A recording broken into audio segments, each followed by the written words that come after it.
Good day there. In this video, we're going to be hooking up a food thermometer to an Arduino board to make a wireless temperature probe. We will then automatically calibrate our thermometer and use it to cook something and take a look at some of the cool data that we can collect with our very own Wi-Fi probe.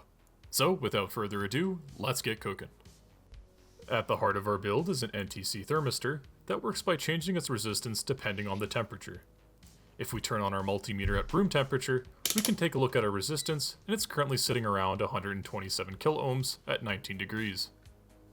However, if we place our probe into some warm water, we can see that the resistance actually drops. And in an ice bath, we see the opposite effect, where the resistance skyrockets. And while our ESP32 can't measure resistance directly, it can measure voltage. And since voltage and resistance are tied together, we can set up a simple voltage dividing circuit to see this change in voltage and thus change in temperature. Since our analog to digital converter on our Arduino has a finite range, we'll want to match our resistance of our resistor to be roughly the resistance of the probe at room temperature. For a 100 kiloohm probe, we'll need a 100 kiloohm resistor. Unfortunately, I don't have one, but I do have 5 20 kiloohm resistors that I can just hook up in series to get the same effect. Since I don't have a 2.5mm jack, I'm just going to use alligator clips, and then I'll hook one side onto the ground and the other side to the midpoint on our voltage divider. Lastly, we'll hook up our Arduino by placing the ground and positive rails to our 3.3 volt rail, and then lastly our ADC pin, pin 34, on the same row as the midpoint of our voltage divider. All that's left to do is to push our code and turn it on. Once powered up, the code is set up to create a wireless access point that we can connect to with our phone. Once connected, we can head to the default gateway of the Arduino board and we will immediately see the current temperature at the top. However, as we might notice, the temperature is way off, and this is because we haven't calibrated our probe to translate the readings that we're getting into temperature. To perform this calibration, we can use the Steinhart equation, which models how the temperature will vary with the resistance of an NTC probe, based on the temperature and the resistance reading at 3 evenly spaced out data points.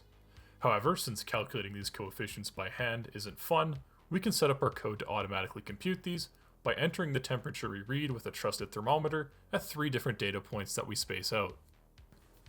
Going back to our setup, I'll start the calibration by logging our first data point. This one I'll start on the low end at around 0 degrees by sticking the probe into an ice bath. Moving on to our next point, since the range I'm interested in is from around 0 to 100, I'll try to pick something around 50 degrees with some warm water. And then for our last point, I'll dip the probe into some near boiling water.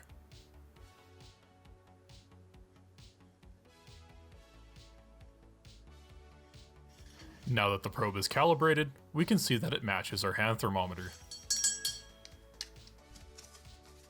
I'll then place everything into a container and then run through a few different temperature readings to double check our calibration.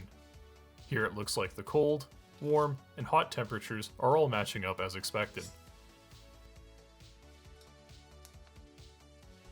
For a quick test, I'll cook a sausage and log the temperature as it rises slowly in the oven.